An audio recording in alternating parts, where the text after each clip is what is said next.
नमस्ते जी, आप देख रहे हैं डायनामिक इम्पल्शन और मैं हूं आशुतोष। वीडियो में बात होगी 20 अगस्त 2026 के करंट अफेयर्स की।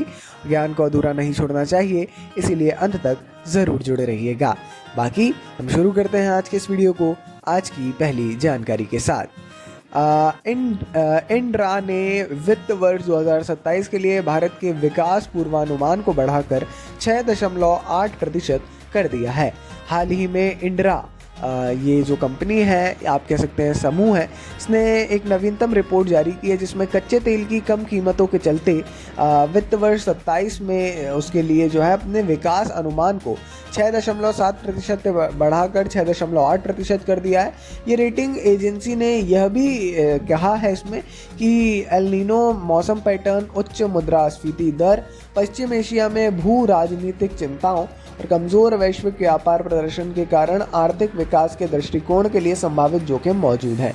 नया अनुमान अभी भी वित्त वर्ष 2026 के लिए राष्ट्रीय सांख्यिकी कार्यालय के अंतिम अनुमानों में दिए गए 7.6% विकास दर से कम है।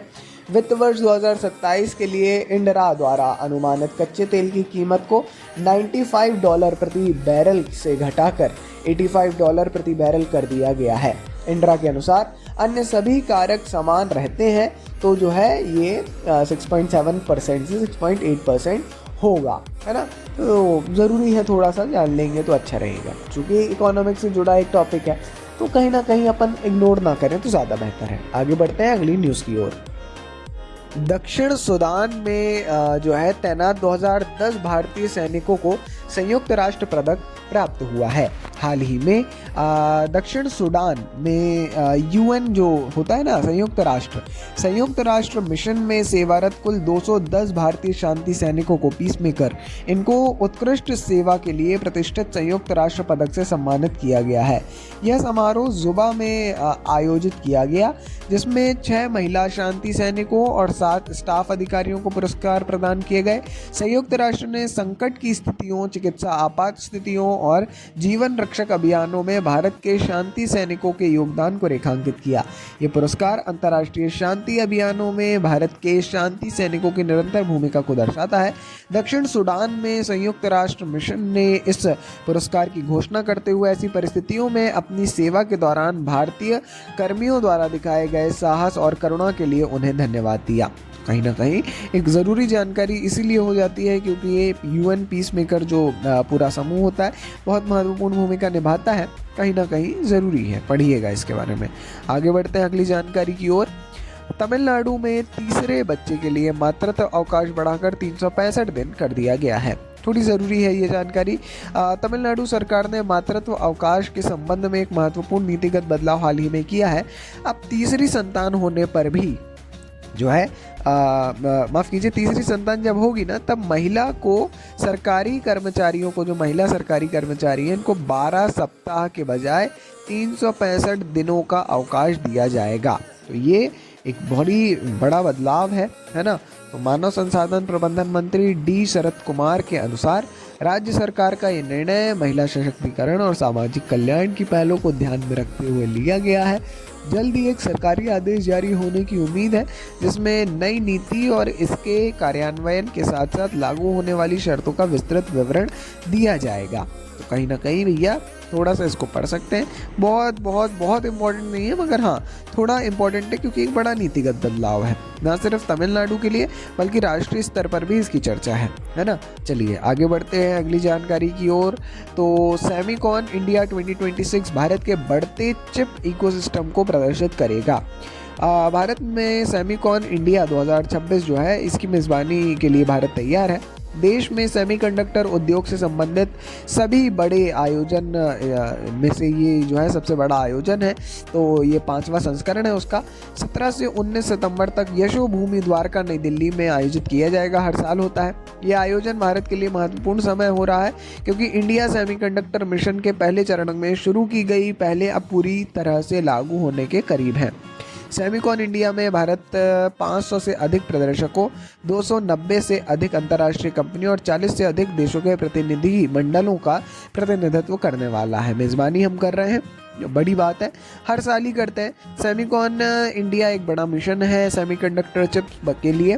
तो जैसा बताया, अपने जो इकोसिस्टम है सेमीकंडक्टर का, सेमीकंडक्टर चिप्स का, उसको प्रदर्शित करने जा रहा है भारत इस कार्यक्रम के साथ में। ज़रूरी है इसके बारे में थोड़ा सा आप पढ़ें, खासकर मिशन के बारे में। आगे बढ़ते हैं। महाराष्ट्र ने सांप के काटने को अधिसूचित करने योग्य बीमारी घोषित किया है।